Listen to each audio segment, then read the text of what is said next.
அல்லேலூயா. நன்றி தகப்பனே, நன்றியோடு துதிக்கிறோம், ஸ்தோத்தரிக்க கத்தாவே. அப்பா, இவ்வளோ நேரம் ஆண்டவரே உடைய பிரசனம் எங்கள் மத்தியில் அசைவாடுறதுக்காய் ஸ்தோத்திரம் ஆண்டவரே. அப்பா ஸ்தோத்திர கத்தாய் வேலையில் ஆண்டவரே. அப்பா நீர் ஆண்டவரே எங்களை மறைத்து இடைப்பட முடியாது ஜெபிக்கிறோம் ஆண்டவரே. அப்பா என்னோடும் ஆண்டவரே இங்கே வந்திருக்க ஒவ்வொருவரோடும் ஆண்டவரே ஆவியானவரே நீங்கள் இடைப்படுங்கப்பா ஆண்டவரே. இன்றைக்குரிய மன்னாவை நீங்கள் தந்து அப்பா ஒவ்வொருவரும் ஆசீர்வதிக்க முடியாது ஜெபிக்கிறோம். நீர் அப்படியே செய்கிறதுக்காய் ஸ்தோத்திரம். என் வாயின் வார்த்தைகளும் என் இருதயத்தின் தியானமும் உன் சமூகத்தில் பெரிதையாக இருப்பதாக. ஆமேன். அல்லேலூயா. கர்த்தர் நல்லவர், அவர் கிருபை என்றும் உள்ளது. ஆமேன். இன்னைய நாளில் நம்ம பார்க்கக்கூடிய தலைப்பு என்னன்னா, தேவனின் அழைப்பும் அவர் நமக்கு கொடுக்கிற அடையாளமும். அதை பற்றி தான் பார்க்க போகிறோம். இதில் ஆண்டவர் ஒவ்வொருவரையும் ஒவ்வொரு விதமாக அழைச்சிருக்காரு. இதில் ஒருத்தரை பற்றி லைட்டாக பார்த்துட்டு அதுக்கப்புறம் கண்டினியூ பண்ணுவோம். மத்தேயு 9ஆம் அதிகாரம் 9-13 வரைக்கும் எடுத்தவர்கள் வாசிக்கலாம்.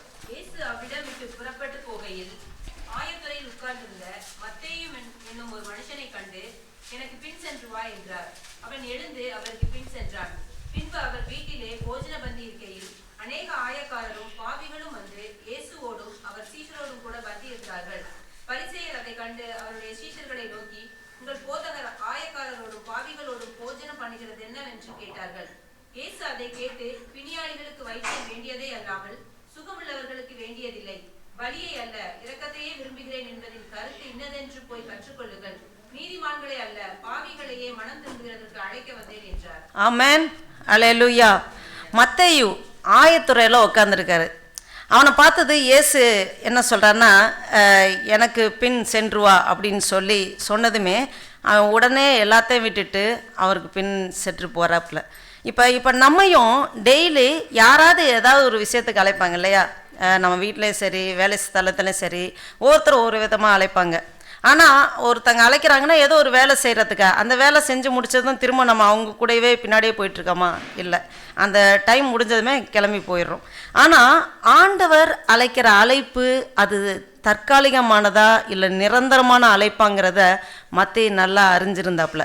அப்போ ஆண்டவர் அழைக்கிறது பர்மனெண்டாக அவர் அழைக்கிறாரு. என் பின்னாடி வா அப்படின்னா வாழ்க்கை முழுவதும் அவரை பின்பற்றி செல்றதுக்கு தான் அழைக்கிறதுக்கு அவர் கூப்பிட்றாருன்னு தெரிஞ்சுதான் மத்தேயு கூட போகிறாரு. பாருங்கள், நம்ம ஒவ்வொருவரையும் ஆண்டவர் ஒவ்வொரு விதமாக அழைக்கிறாரு. இப்போ சர்ச்சில் நம்ம இப்போ இங்கிருந்த அழைப்பை மட்டும் கிடையாது. நம்மளோட அழைப்பு நம்ம குடும்பத்தில் ஒரு விதமான அழைப்பு. நம்ம குடும்பத்தில், அதுக்கப்புறம் வேலை ஸ்தலத்தில், நம்ம எங்கே இருக்கிறோமோ ஆண்டவர் நம்மளை அடையாளங்களாக வச்சுருக்காரு. அல்லேலூயா. அப்போ நம்ம எல்லா ஸ்தலத்தில் எல்லா டிபார்ட்மெண்ட்லேயும் நம்மளை ஆண்டவர் ஆட்கள் வேணும்னு ஆண்டவர் எதிர்பார்க்கிறார். ஆட்கள் அங்கங்கே அவரோட நாமத்தை மகிமைப்படுத்துறதுக்கு அடையாளங்களாக இருக்கணும்னு ஆண்டவர் நம்மளை முன் குறிச்சிருக்காரு, அழைச்சிருக்காரு. அப்போ நம்ம ஒரு ஆசிரியர் பணியை செஞ்சுட்டு இருந்தோன்னு வச்சுங்களேன், அதில் நம்ம அடையாளமாக இருக்கணும். இப்போ நம்ம நர்ஸ் தொழிலில் இருக்கிறோன்னா நம்ம அந்த இடத்துல ஒரு அடையாளமாக இருக்கணும், ஆண்டவருக்குன்னு சாட்சி அடையாளமாக இருக்கணும். அப்போ நம்ம அடையாளமாக நிற்கணும். நம்ம ஒன்றுக்கும் அப்போ ஹவுஸ் ஒய்ஃபாக இருக்குன்னா நம்ம குடும்பத்தில் அந்த இடத்துல ஒரு அடையாளமாக இருக்கணும். நம்ம வேலை ஸ்தலத்தில் மட்டும் இல்லை, நம்ம எந்தெந்த இடத்துல இருக்கோமோ அந்தந்த இடத்துலலாம் நம்ம ஆண்டவருக்குன்னு நம்ம அடையாளமாக முன்மாதிரியாக இருக்கணும்னு ஆண்டவர் எதிர்பார்க்கிறார். பாருங்கள், இப்போ நம்ம ஒரு பார்க்குறோம் வேதத்தில் பாவம் குறித்த அநேக காரியங்கள் நம்ம பார்க்குறோம். இந்த பகுதியில் நம்ம பார்க்குறோம், மத்தேயு 9:13 பார்க்குறோம், பாவிகளையே மனம் திரும்புவதற்கு அழைக்க வந்தேன்னு இயேசு சொல்கிறார். அப்போ பாவத்தின் நிலை என்ன? அப்போ எது பாவம்னு நமக்கு தெரியுது அப்படின்னு பார்க்கும்போது, பாவம் என்றால் என்னன்னு வேதத்தில் மூல மொழியில் எடுத்து பார்க்கும்போது, இந்த பழைய ஏற்பாடு எபிரேய லாங்குவேஜில் இருக்கும், இந்த புதிய ஏற்பாடு கிரேக்க லாங்குவேஜில் இருக்கும். அப்போ அந்த புதிய ஏற்பாட்டில் தான் இந்த வசனம். அப்போ பாவிகளையே மனம் திரும்புவதற்கு அழைக்க வந்தேன், அந்த பாவி அதை எதை குறிக்குதுன்னு அந்த மூல மொழியில் பார்க்கும்போது அதோடைய அந்த பகுதியில் ஹமாத்தியான் அப்படின்னு வருது அந்த கிரேக்க பாஷையில். அப்போ ஹமாத்தியானா அதோட அர்த்தம் போய் பார்க்கும்போது பாவமா அப்படின்னு பார்த்தா பாவம் இல்லை, அது என்னன்னாக்க மிஸ்ஸிங் த மார்க், அதாவது இருக்க வேண்டிய அடையாளம் இல்லை என்பது தான் அதோட அர்த்தம். அப்போ அடையாளத்தை இழந்து போகிறது.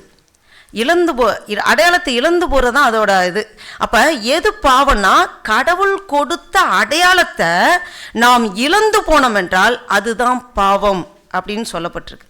அப்போ கடவுள் நமக்கு என்ன அடையாளத்தை அவர் வைத்திருக்கிறாரு, தேவன் மனிதனை எப்படி உருவாக்கினார் அப்படின்னு பார்த்தீங்கன்னா, எடுத்தவங்க பாருங்க, ஆதியாகமம் 1ஆம் அதிகாரம் 26ஆம் வசனத்தில், ஆதியாகமம் 1:26,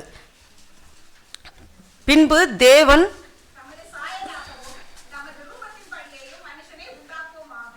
அல்லேலூயா. இப்போ பின்பு தேவன் நமது சாயலாகவும் நமது ரூபத்தின்படியும் மனிதனை உண்டாக்குவோமாக அப்படின்னு சொல்லி ஆண்டவர் இப்படியா திட்டமிட்டு படைக்கிறார். பாருங்க, பிறந்த குழந்தைய பார்க்கும்போது இவங்க சாயலில் இருக்காங்க, மூக்கு மொழி கண்ணெல்லாம் இதெல்லாம் இவங்க சாயலில் இருக்குது அப்படின்னு சொல்லி நம்ம பார்ப்போம். அப்படிப்பட்ட சாயலை இது குறிக்கலை. இது அவர் உண்மையாக கடவுளோட சாயல் எப்படிப்பட்டதுன்னா அழியாமையின் சாயல். அதாவது அழியாமைக்கென்றே படைக்கிறார். அழிவுக்குரியதாக அது மாற்றப்பட்டுருச்சு பின்னாடி. அவர் அழியாமைக்கென்று தான் சாயலாக இருந்ததை படைக்கிறார். பாருங்க, ஆதி ஆகமத்தில் ஆதாம் ஏவாள் ஒன்று கர்த்தர வார்த்தையை தூக்கி போட்டாங்க. என்னன்னா கீழ்ப்படியாமையின் அடையாளமாக போயிட்டாங்க. ஒன்று. ரெண்டாவது, பிசாசு சொன்னதை நம்பி அந்த பழத்தை அவங்க சாப்பிட்டு அது ரெண்டாவது அடையாளம். அதே இதாயிடுச்சு, இழந்து போயிட்டாங்க.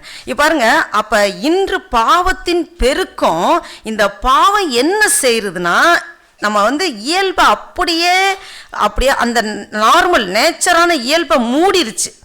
அழியாமையின் சாயலை அழிவுள்ள சாயலாக மாற்றி மூட வச்சிருச்சு. அழியாமைக்கென்று படைத்த அந்த இயல்பு அழிவுக்குரிய இயல்பாக மாற்றப்பட்டிருக்கிறது. அதுதான் இந்த நாளில் இப்படி நமக்கு மாறுபட்டு அதுதான் பாவமாக தெரியுது. அதுக்குத்தான் தேவன் மாற்றுக்கு மருந்தாக என்ன பண்ணார், இந்த பூமிக்கு இறங்கி அவர் அழிவுக்குள்ளே போன ஆத்மாவை மீண்டும் அழியாமைக்கு கொண்டு வர்றதுக்கு தான் அவர் ஒரு வழியை ஏற்படுத்தி கொடுத்துருக்காரு. அதுதான் சிலுவையின் வழி, இரத்தம் சிந்துகிற வழி. இப்போ சாய்ஸ் எப்படி வந்திருக்குன்னா, ஆரம்பத்தில் தேவன் மனிதனை படைத்த போதே சுதந்திரமான சாயலாக படைச்சிருக்காரு. அப்போ நம்ம பாவம் பண்ணும்போது என்னையாவது என்றாவது கையை பிடிச்சி இழுத்துருக்காரா, பாவம் செய்யாதா அப்படின்னு சொல்லி. இப்போ ஒரு பையன் கேட்குறான் ஒரு ஊழியக்காரர்கிட்ட, ஏன் ஆண்டவர் அன்புள்ளவர் தானே, அவர் ஏன் பாவம் செய்யும்போது ஏன் என் கையை பிடிச்சி இழுக்கலை, அவர் ஏன் அப்படி பண்ணலைன்னா அவர் அப்படி பண்ண மாட்டார். பாருங்க, ஆண்டவர் இந்த பூமியில் அவர் இருந்தபோது எல்லா விஷயத்திலும் ஆண்டவர் வின் பண்ணிட்டார் இல்லையா. இயேசு கிறிஸ்து இந்த பூமியில் வாழ்ந்து எல்லாம் அவரோட காரியங்களாம். ஆனால் ஒரே ஒரு விஷயத்தில் தோட்டுட்டாருன்னு சொல்லிடலாம். எப்படி தெரியுங்களா, அந்த லாஸ்ட் ஷப்பர் சாப்பிடும்போது எல்லாம் பந்தியில் உட்காந்து, அந்த பந்தி இருக்கும்போது பக்கத்தில் யூதாஸ் காரியத்தை உட்காந்துருப்பான்.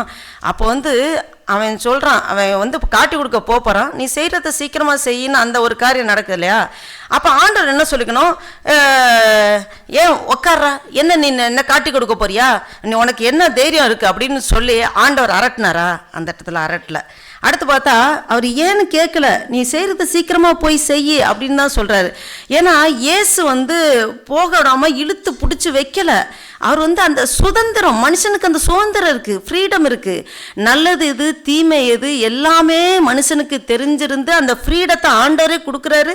நீங்கள் அதில் நன்மையை தெரிஞ்சு கர்த்தரை பின்பற்றி வரணும், சுதந்திரத்தை கொடுக்குறாரு. ஆண்டவர் பாவம் செய்யும்போது இதை செய்யாத அரட்டி இது பண்ணி 4 கொட்டு தலையில் போட்டு நம்மளை பண்ணக்கூடாது அப்படின்னு தடுக்கிற ஆண்டவர் கிடையாது.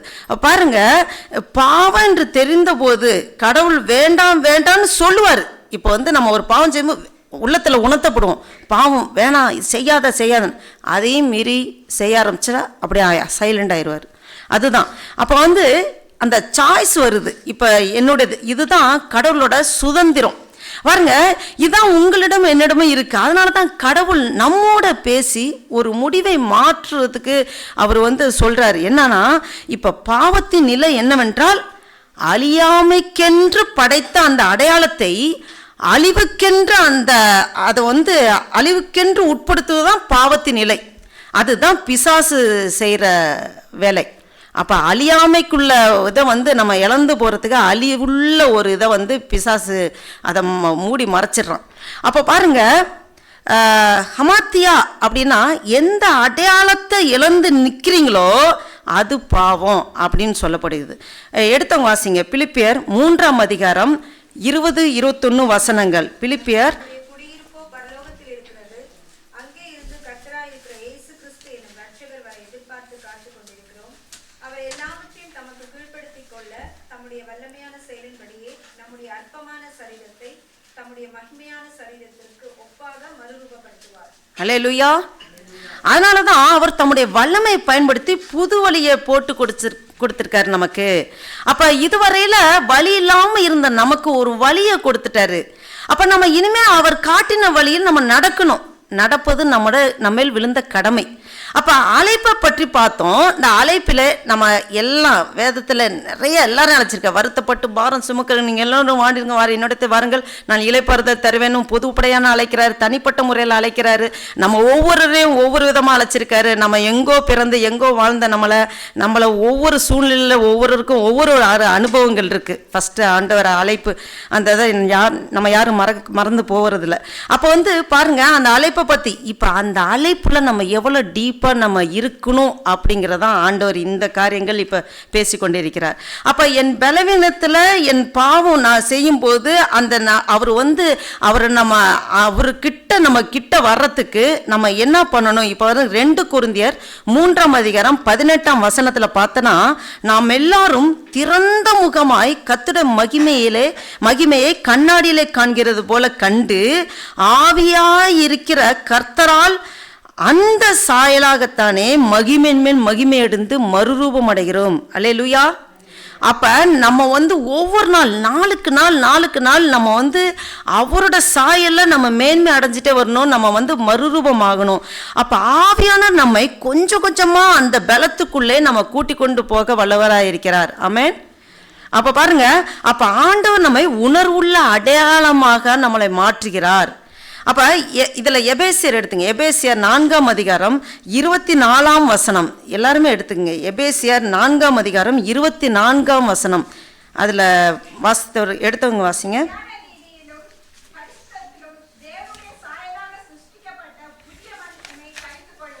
ஆமென்.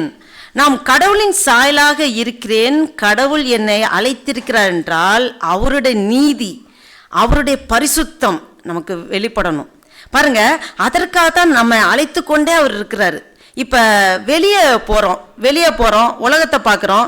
இங்கே இருக்கிற வரைக்கும் எல்லாமே பர்ஃபெக்டாக இருக்கும். இங்கே இருக்கிற வரைக்கும் தேவ பிரசன்னம், பரிசுத்தவங்களை ஐக்கிய கூட்டம், நமக்கு எந்த விதத்தில் ஸ்லிப்பாக மாட்டோம். நம்ம நல்ல ஒரு காட் ப்ரெசன்ஸில் அப்படியே இருப்போம். ஆனால் வெளியில் போகும்போது அந்த தேவ பிரசன்னம் இருக்காது. பாருங்கள், வெளியே உலகத்துக்குள் போகும்போது தேவ பிரசன்னம் வெளியே இருக்குமா? ஆண்டவர் சொல்கிறாரு, உங்களை 2 பேராக அனுப்புகிறேன்னு சொல்கிறாரு. 2 பேராக அனுப்புகிறேன். சீசர்கள் அனுப்பும்போது என்ன சொல்லி அனுப்புகிறாரு? லூக்கா 10ஆம் அதிகாரம் 3ஆம் வசனத்தை பார்த்தா, புறப்பட்டு போங்கள், ஆட்டுக்குட்டிகளை ஓநாய்க்குள்ளே அனுப்புகிறது போல இதோ நான் உங்களை அனுப்புகிறேன்னு சொல்கிறாரு. பாருங்க, இப்போ நம்ம வெளியே போய் யாரை பார்க்க போகிறோம் அப்படின்னா, உலகத்தின் மனிதர்கள் யாரு? அடுத்தவனை எப்படி விளங்கலாம், அடுத்தவனை எப்படி அவனை நம்ம அவனுக்கு எதிராக இது பண்ணலான்னு செயல்படுகிற அவங்களாம் ஓநாய்கள், உலகத்தின் மனிதர்கள். பாருங்க, ஒரு தத்துவஞானி சொல்றாங்க, உன் பக்கத்தில் இருக்கவன் தான் ஓநாய். நீ ஒன்றை தின்பதற்குள்ள நீ அவனை தின்னணும், அவன் ஒன்றை கடிக்கிறதுக்குள்ள நீ அவனை கடிக்கணும், அவன் ஒன்றை காலை வர்றதுக்குள்ள நீ அவன் காலை வரணும். இதுதான் அவங்களோட தத்துவமாக இருக்குது. ஆனால் ஆண்டவர் என்னம்மா சொல்கிறாரு? நீங்கள் ஆட்டுக்குட்டியாக போகிறீங்க, ஓநாய் கூட்டத்துக்குள்ளே அனுப்புகிறேன், நீ ஓநாயாக இருக்கக்கூடாது, ஆட்டுக்குட்டியாக தான் இருக்கணும்னு சொல்கிறாரு. அல்லேலூயா. பாருங்க, நம்ம ஆட்டுக்குட்டியாக இருக்கணும் தான் ஆண்டவர் சொல்லி அனுப்புகிறாரு. ஆனால் நம்ம எல்லாருக்கும் இது நிறைய அனுபவம் இருக்கும். நம்ம சர்ச்சில் பொருத்தனை பண்ணி ஜெபம் பண்ணி, ஆண்டவரே உமக்காக ஒப்பு கொடுக்குற ஆண்டவரே, இனி நான் வெளியில் போகும்போது யார் என்ன டென்ஷன் படுத்தினாலும் நான் எதுவும் பேச மாட்டேன் ஆண்டவரே, நான் அப்படியே அமைதியாக இருப்பேன்ப்பா, உண்மை வெளிப்படுத்துவேன் அப்படின்னு சொல்லி தான் பொருத்தனை பண்ணிட்டு போவோம். போன உடனே வீட்டிலையே அதை பிரச்சனை வரும். அங்கே ஒரு ஓனாய் ஆண்டவர் அதை பார்த்தா அது சுச்சுவேஷன் வரும். ஒன்று வீட்டுக்குள்ளே, இன்னும் வேலை ஸ்தலத்தில், எங்கிட்ட அடுத்த நாளாவது ஐயோ நேற்று தானே சர்ச்சில் ஜெபம் பண்ணிட்டு போனோம், இப்போ பார்த்தா ஒரு இதில் இப்படி பேசிட்டோமே, வாய் விட்டு பேசுனதுக்கப்புறம் ஐயோ ஏன்டா இப்படி பேசணும். நம்ம அது எல்லாருக்கும் அந்த அனுபவம் இருக்கும். என்னன்னா ஆண்டவர் நம்மளை ஆட்டுக்குட்டியாக தான் மாறணும்னு சொல்கிறாரு. ஆனால் நம்மளை ஓனாயாக நம்ம மாறி உள்ளுக்குள்ளே இருக்க ஓனாய் வெளியில் வந்துடும். அங்கே 2 வார்த்தை பேசும்போது நம்ம 4 வார்த்தை பேசிடுவோம்.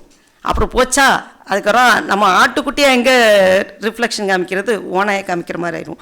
அப்போ ஆண்டவர் என்ன சொல்கிறாரு, நீங்கள் ஆட்டுக்குட்டியாக தான் இருக்கணும், ஆட்டுக்குட்டியாக தான் உங்களை அனுப்புகிறேன், ஓனாய் கூட்டத்துக்குள்ளே அனுப்புனாலும் நீங்கள் வந்து ஆட்டுக்குட்டியாக தான் இருக்கணும்னு ஆண்டவர் சொல்கிறார்.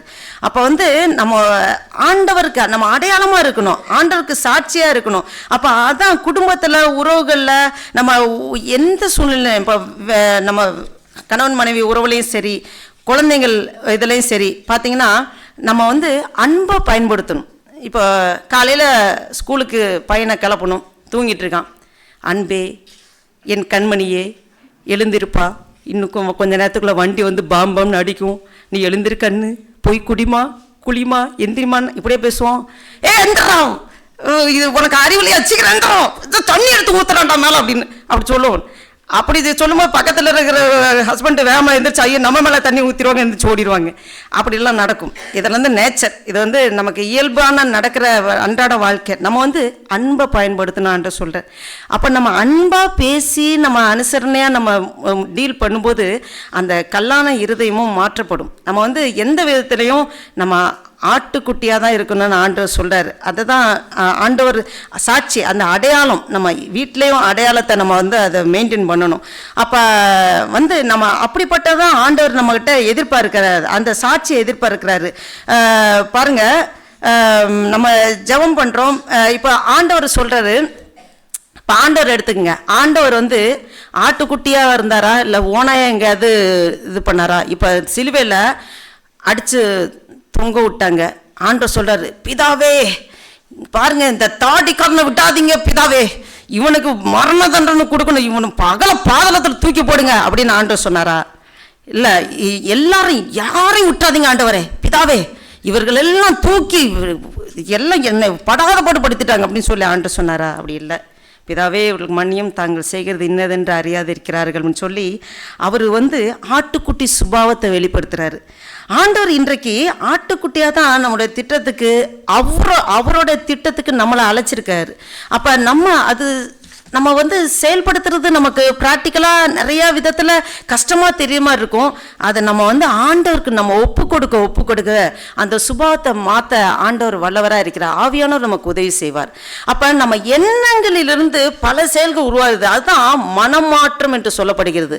நம்ம ஆண்டவருக்குள்ள கடவுள் யாரை மனமாற கூப்பிடுகிறார். இப்போ மனமாறுங்கன்னு சொன்னால் நம்ம தான் என்னைக்கே மனமாறிட்டோமே. நம்ம ஒரு காலத்தில் விக்கிரத்தை வழிபட்டு இருந்தோம், இருளில் இருந்தோம், பாவத்தின் பிடியில் இருந்தோம், கர்த்தருக்குள்ள வந்துட்டோம். இன்னும் மனமாற்றம் அப்படின்னா மனமாற்றம் அனுதினமும் பண்ணணும்.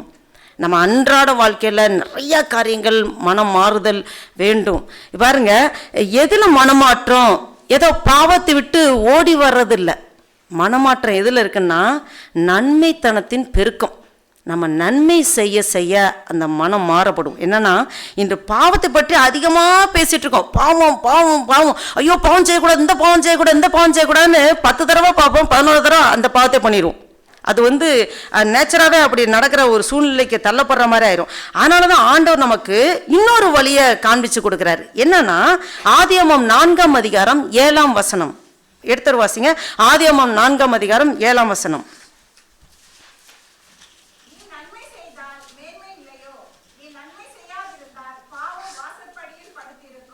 போதும் சிஸ்டர். காயினை பார்த்து ஆண்டவர் இதை சொல்கிறார், நீ நன்மை செய்தால் மேன்மை இல்லையோ, நீ நன்மை செய்யாதிருந்தால் பாவம் உன் வாசப்படியில் படுத்திருக்கும். அல்லேலூயா. அப்போ என்ன செய்யணும்? பாவம் என்கிற அந்த கோட்டை மறைக்கணும்னா அதுக்கு மேலே நன்மை செய்கிற அந்த கோட்டை வந்து பெருசாக நம்ம போடணும். அப்போ வந்து நம்ம நன்மை செய்ய செய்ய ஆட்டோமேட்டிக்கலி நம்ம பாவம் செய்யாதவர்களாக, பாவத்தை விட்டு விலகினவர்களாக நம்மளுடைய அப்படியே ஆண்டவர் ஆவியான நம்மளை மறுரூபப்படுத்திடுவார். அதுதான் நம்ம பாவத்தை பார்க்காம நம்ம நன்மை செய்ய ஆரம்பிக்கணும். அதுதான் இதை மெயினாக சொல்கிறது, நன்மை செய்ய ஆரம்பிக்கணும். அப்போ கடவுள் மனம் மாறுங்க என்று சொல்கிறாரு என்றால் என்ன மாற்றம்னா ஆட்டிடியூட். நம்ம புரிதலில் ஒரு மாற்றம். அதான் ஞாயிற்றுக்கிழமை ஆனால் சர்ச்சுக்கு போகணும், இது கட்டளை. ஆனால் எப்பா ஞாயிற்றுக்கிழமான போகணும்ப்பா. இது இங்கே ஃப்ரைடே, நம்ம இந்தியாவில் ஞாயிற்றுக்கிழமை. இப்போ ஃப்ரைடேனா ஐயோ இந்த ஃப்ரைடே ஒரு நாள் தான் லீவு, சர்ச்சுக்கு போகணும், போகலன்னா அது பெரிய பாவமாக போயிடும், பைபிளில் வேறு சொல்லப்பட்டிருக்கு கட்டளைன்னு சொல்லி, சரி போயிடுவோம், காலையில் 6 அட்டம் பண்ணிட்டு அதுக்கப்புறம் ஃப்ரீ நம்ம அப்படின்னு சொல்லி அப்படி இப்படி நினச்சிட்டு அது பண்ணால் அது கட்டளை தான் நம்ம நிறைவேற்றுறோம், அது அன்பில் வந்து செய்யலை. அப்போ ஆண்டவர் அந்த அன்போடு செய்யணும் தான் எதிர்பார்க்குறாரு. இப்போ பாருங்க, இந்த கட்டளை தாண்டி போகிறது மனமாற்றம். அதாவது வெறுமையாக கட்டளை மட்டும் நம்ம நிறைவேற்றுறது கர்த்தருக்கு பிடிக்கவே பிடிக்காது. கட்டளை நிறைவேற்றுறது ஒரு நியாயப்பிரமாணத்தை நிறைவேற்ற மாதிரி. அப்போ நியாயப்பிரமாண யூதர்கள் ஃபாலோ பண்ணுற அந்த மாதிரி இதை நம்ம ஃபாலோ பண்ணுற மாதிரி நினச்சிருவோம். அப்படி இல்லை. அப்போ வந்து சின்ன பிள்ளை, இப்போ சின்ன சின்ன குட்டி பிள்ளைங்க இருக்காங்க, இப்போ இவங்களுக்கெல்லாம் கட்டளை நிறைவேற்றணும். இவங்களுக்கு வந்து விளையாடுறதா இன்ட்ரெஸ்டாக இருக்கும். அப்போ வந்து அவங்கள வாங்க சர்ச்சுக்கு வரணும், பேரண்ட்ஸ் கூட்டிகிட்டு வராங்க, சர்ச்சுக்கு கூட்டி வந்து உட்காரு டிசிப்ளின் சொல்லி கொடுக்குறாங்க, எல்லாம் பண்ணுறாங்கன்னா அது கொஞ்சம் அப்பப்போ நிலையும் வலையும் இருக்கும். அப்படி அது இருக்கிறக்க வளர வளர அதுக்கு வந்து அறிவு அந்த ஒரு இன்வால்மெண்ட் வர வர அது ஞானம் வர வர அதுக்கு புரிஞ்சுக்குங்க. அதே மாதிரி தான் நம்ம ஒரு காலத்தில் சின்ன பிள்ளையா இருக்கும்போது நம்ம சர்ச்சு போகும்போது ஒரு இதாக இருந்தோம். ஆனால் ஆண்டவருடைய சத்தியத்தை நம்ம அறிய அறிய ஆண்டவரோட அன்பை ருசிக்க ருசிக்க நம்ம இன்வால்மெண்ட்டாக சர்ச்சுக்கு வர ஆரம்பிப்போம். அப்போ சர்ச்சுக்கு வர்றது எப்படி?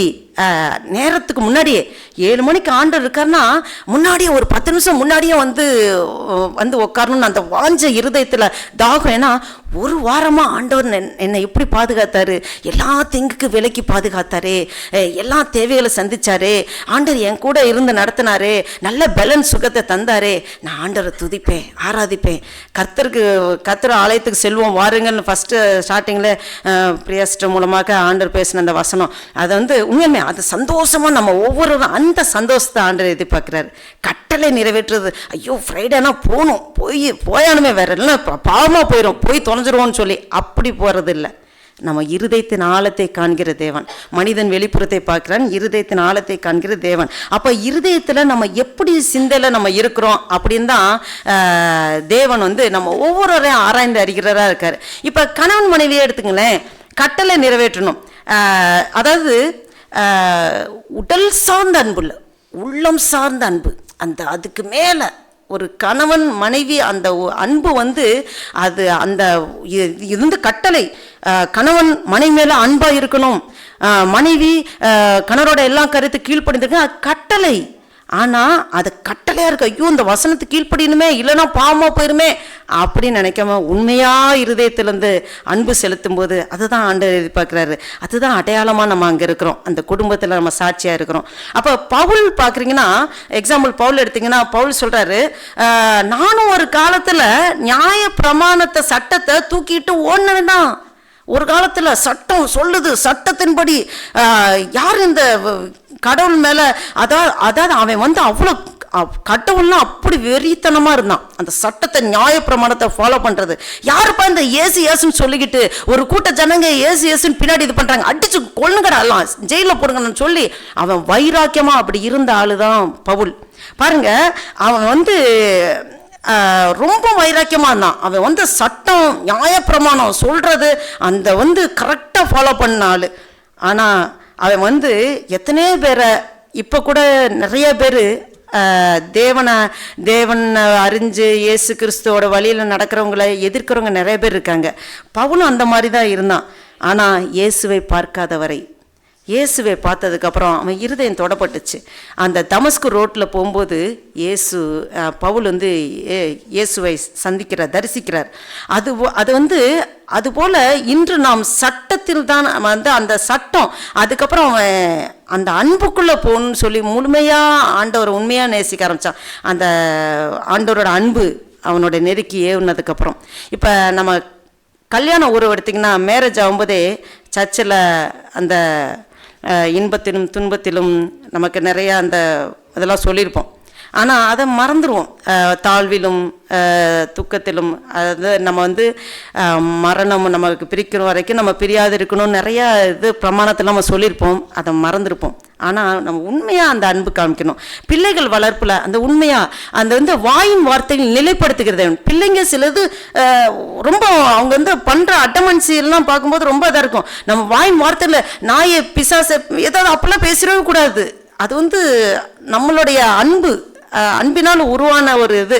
அப்போ வந்து அதை அன்போடு தான் நம்ம வந்து ட்ரீட் பண்ணணும். அப்போ அந்த இதெல்லாம் ஆண்டவர் எதிர்பார்க்குறாரு. அப்போ ஆபிரகாமுக்கு ஒரு காலகட்டத்தில் குழந்தை இல்லாமல் இருந்துச்சு. அது ஒரு டைம் வச்சிருக்காரு தேவ திட்டம், இந்த டைமில் குழந்தை வரணும்னு. இப்போ பாருங்க, சிலருக்கு குழந்தை இல்லை அப்படின்னு சொல்கிறதுனால அவங்க வந்து உடனே அவங்க என்னன்னாக்கா ஐவிஎஃப் ட்ரீட்மெண்ட்டுக்கு போயிடுவாங்க. ஐவிஎஃப் வந்து ஆண்டவருக்கு பிரியமில்லை. வேதத்தில் என்ன சொல்லப்பட்டிருக்கிறோ அதுபடி தான். அப்போ குழந்தை இருந்தாலும் ஆண்டவருக்கு ஸ்தோத்திரம், இல்லாமல் இருந்தாலும் ஆண்டவருக்கு ஸ்தோத்திரம்னு அந்த நிலைமைக்கு வரணும். ஏன்னா நம்மளை உருவாக்கின தேவன் நமக்கு எந்தெந்த நேரத்தில் அதினதின் காலத்தில் என்னென்ன நேர்த்தியாக எப்பப்போ கொடுக்கணும் ஆண்டவர் நன்றாக அறிந்திருக்கிற தேவன். அதுபடியே நடத்துவார். நாம் எந்த சூழ்நிலை ஆண்டவருக்கு ஸ்தோத்திரம் செலுத்துறவர்களாக இருக்கணும். அப்போ நம்ம வந்து கடவுளோட நோக்கத்தை நம்ம உணர்ந்து கொள்ளணும். அப்போ சட்டம் சார்ந்த நிலையிலிருந்து அன்பு சார்ந்த நிலைக்கு ஓடி போகணும். அதுதான் ஆண்டவர் எதிர்பார்க்கிறார். நம்ம சட்டத்தை ஃபாலோ பண்ணோம், வேத பிரமாணத்தில் வசனத்தின்படி தான் ஆண்டவர் கடைசி நாட்கள் நியாயம் தீர்ப்பார்னு சொல்லியிருக்காரு. அப்போ வசனத்தின்படி நடக்கணும், ஐயோ இல்லைன்னா பரலோகத்துக்கு போக முடியாது அப்படின்னு ஒரு பயத்தோட ஆண்டவரை அப்படி தேடக்கூடாது, அன்போடு தேடணும். ஆண்டவரே எனக்கு எல்லாமே நீங்கள் தான்ப்பா, எனக்கு ஜீவன் சுகம் பலன் ஆரோக்கியத்தை தந்து நம்ம ஆவி ஆத்மா சரீரம் எல்லாம் ஆண்டவருக்கு தான் சொந்தம். சொல்லப்போனால் இந்த சரீரமே நமக்கு சொந்தம் இல்லை, இந்த சரீரம் கர்த்தருக்கு சொந்தம். அப்போ நம்ம உரிமை பரட்ட ஒன்றுமே கிடையாது. நம்ம என்றோ சிலுவையில் அறையப்பட்டாயிற்று, நம்ம என்னைக்கோ மறிச்சிட்டோம். இப்போ பிழைச்சிருக்கிறது கிறிஸ்துக்குள்ளே பிழைச்சிருக்கோம், கிறிஸ்து நமக்குள்ளே இருக்காரு. நம்ம அந்த உணர்வோடு இருக்கும்போது எப்போவுமே ஆண்டவரை நடக்கும்போது உட்காரும்போதும் படுக்கும்போது எல்லா நேரத்திலும் ப்ரைஸ் பண்ணிகிட்டே இருப்போம். நமக்கு வேற ஒன்றுமே இல்லை. நம்ம கர்த்தரை அறிந்த பிள்ளைகளுக்கு கவலையே ஒன்றும் இல்லை. நாளை நாளை பற்றி கவலைப்பட வேணான்னு சொல்ல நல்லா டீப்பாக யோசிச்சு பாருங்க. கவலையே கிடையாது. எது கவலைப்படணும்?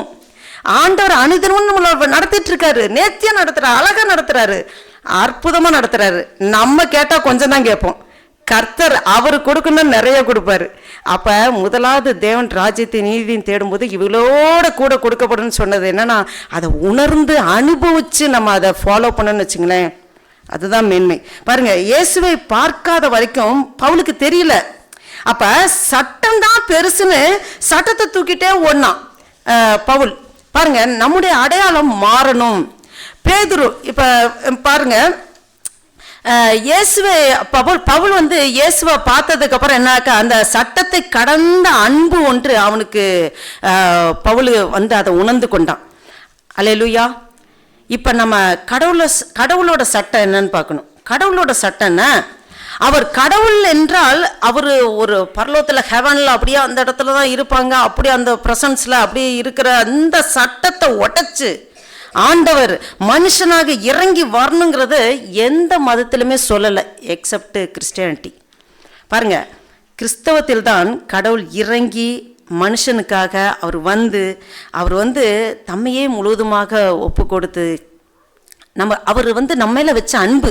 இந்த சட்டம் ஆண்டவர் இந்த சட்டத்தை உடைக்கிறாரு. கடவுள் ஏற்படுத்தின அந்த சட்டத்தை உடைச்சு அவர் இந்த பூமிக்கு வராரு. அவர் வந்து அந்த இதெல்லாம் என்னன்னாக்கா பிலிப்பியர், இதை நீங்க படிக்கலாம். பிலிப்பியர் 2ஆம் அதிகாரம் 6-7 வசனங்கள் எடுத்தவங்க வாசிங்க. பிலிப்பியர் 2ஆம் அதிகாரம் 6-7 வசனங்கள்.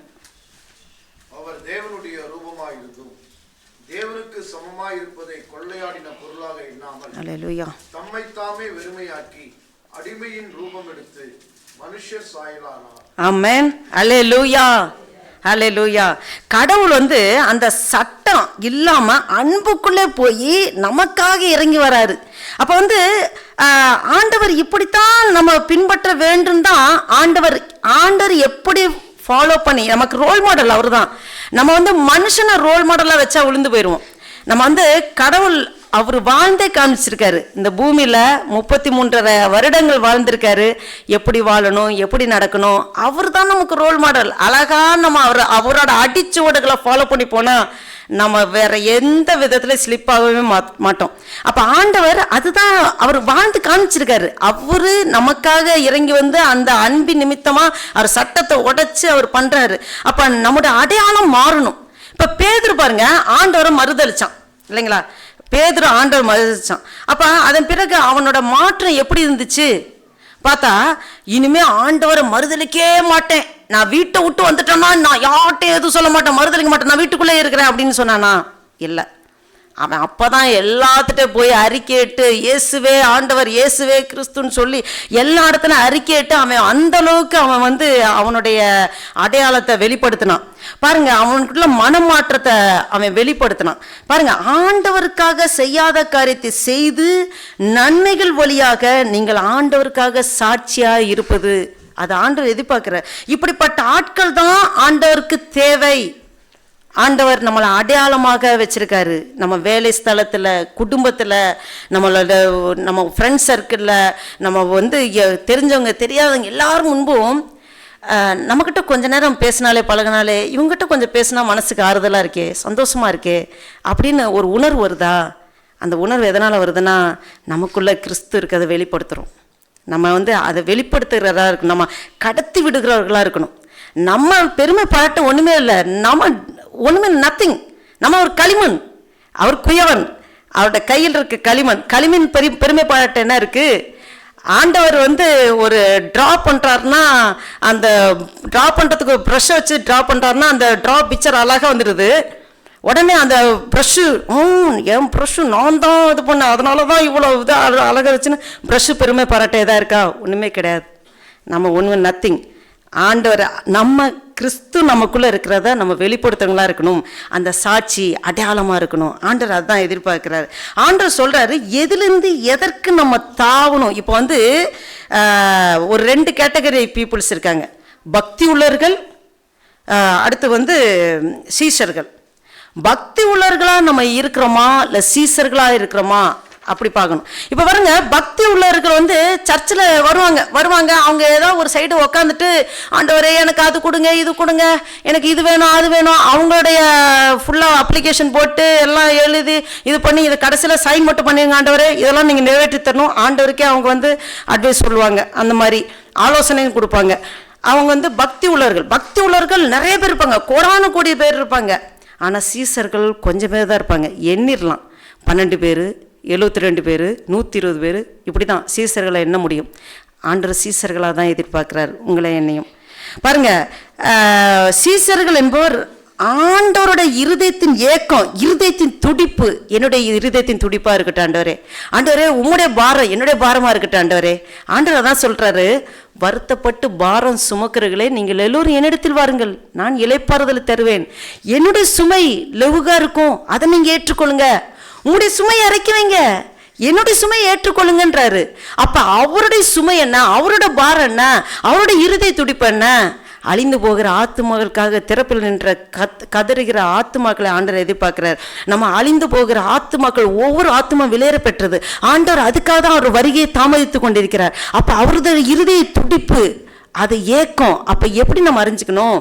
அப்போ பாதத்தில் உட்காரணும். ஆண்டவர் பாதத்தில் உட்காந்து, ஆண்டவரே சொல்லும் அடியேன் கேட்கிறேன், அப்படி கேட்கணும். நம்ம வந்து ஆண்டவரே எனக்கு அது கொடுங்க, இது கொடுங்க, ஆண்டவருக்கு எல்லாம் தெரியும். நம்ம ஆண்டவரோட இருதயத்தை நம்ம வாஞ்சிக்கிறவர்களாக இருக்கிறதா சீசர்களை எதிர்பார்க்குறாரு. அதனால தான் மத்தேயு அந்த லாஸ்ட் அதிகாரம் 28 கடைசியில் சொல்கிறாரு, நீங்கள் வந்து சீசர்களை தான் உருவாக்க சொல்கிறாரு. நீங்கள் வந்து புறப்பட்டு போய் சகல சிருஷ்டிகளுக்கும் சீசர்களாக மாற்றுங்கன்னு தான் சொல்கிறாரு. அது வந்து பக்தர்களாக மாற்றுங்க, விசுவாசிகளாக மாற்றுங்க அப்படின்னு சொல்லி ஆண்டவர் சொல்ல. பாருங்கள், ஆண்டவர் சொல்கிறதை கேட்டு செய்பவர்கள் தான் சீசர்கள். நான் சொல்கிறத நீங்கள் செய்யுங்க அப்படின்னு சொல்கிறவங்க தான் இந்த பக்தி உள்ளவர்கள். பக்தர்கள் வந்து கோடான கோடி பேர் இருப்பாங்க. ஆனால் சீசர்கள் லிமிட்டெட் மெம்பர்ஸ் தான், விரல் விட்டு எண்ணிடலாம்.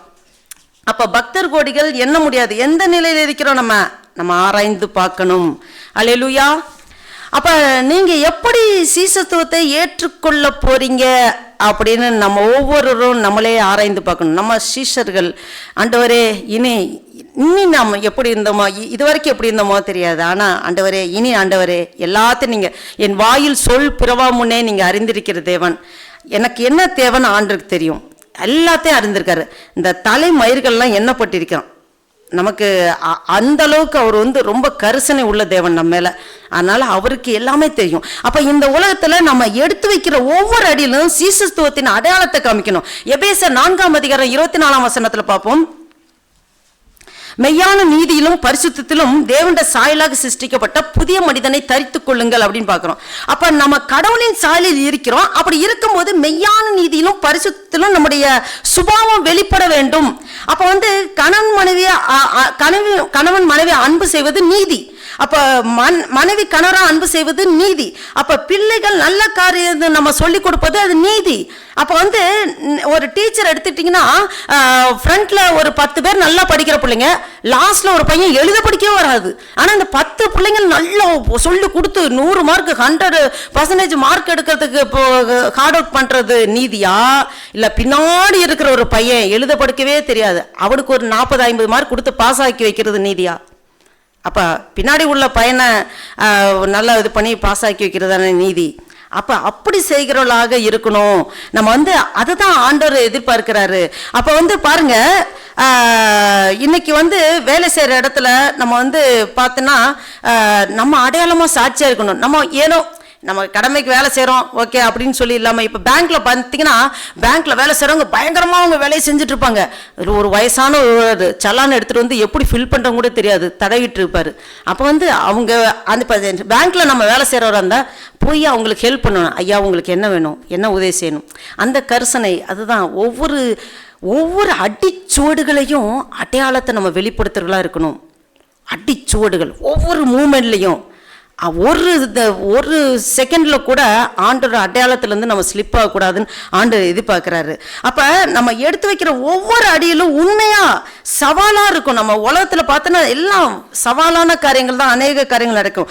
நீதியாக நம்ம சவாலை, அதாவது மெய்யான நீதியிலும் பரிசுத்தத்திலும் வெளிப்படணும். அப்போ வந்து நம்ம அந்த மாதிரி நம்ம நடக்கணும். இப்போ பரிசுத்தம் யார் போல கடவுள் பார்க்குறாருன்னா பரிசுத்தம் சொல்லுது. இப்போ மத்தேயு 5ஆம் அதிகாரம் 8ஆம் வசனத்தில் பார்த்தோன்னா, இருதயத்தில் சுத்தம் உள்ளவர்கள் பாக்கியவான்கள், அவர்கள் தேவனை தரிசிப்பார்கள்.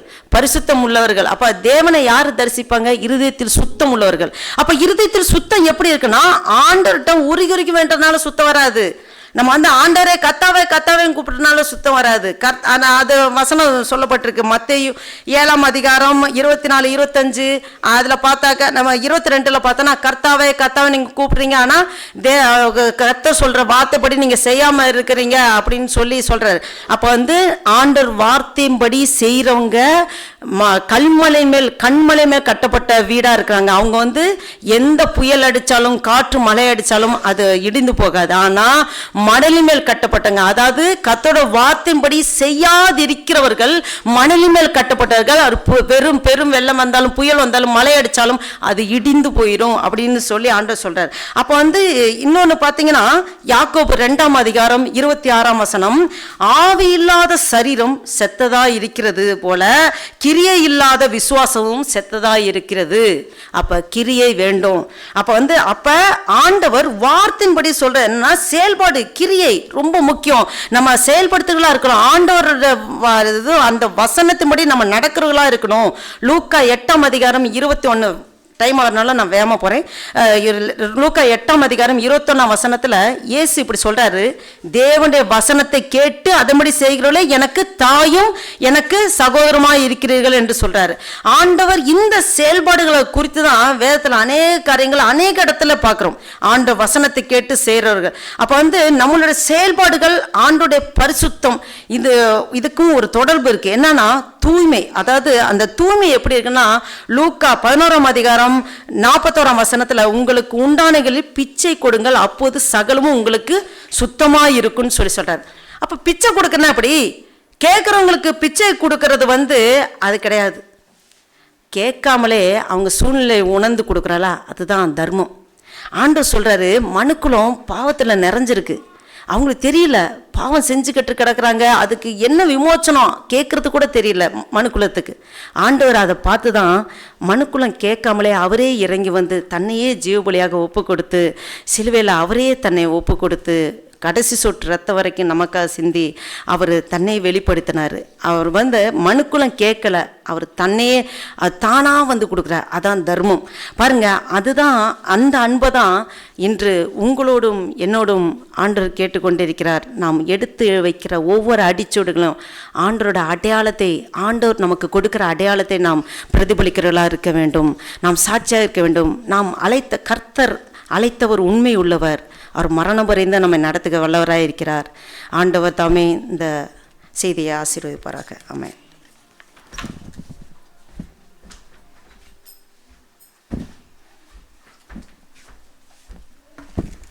அழைத்த தேவன் உண்மையுள்ளவர். அல்லேலூயா. அவர் நம்மை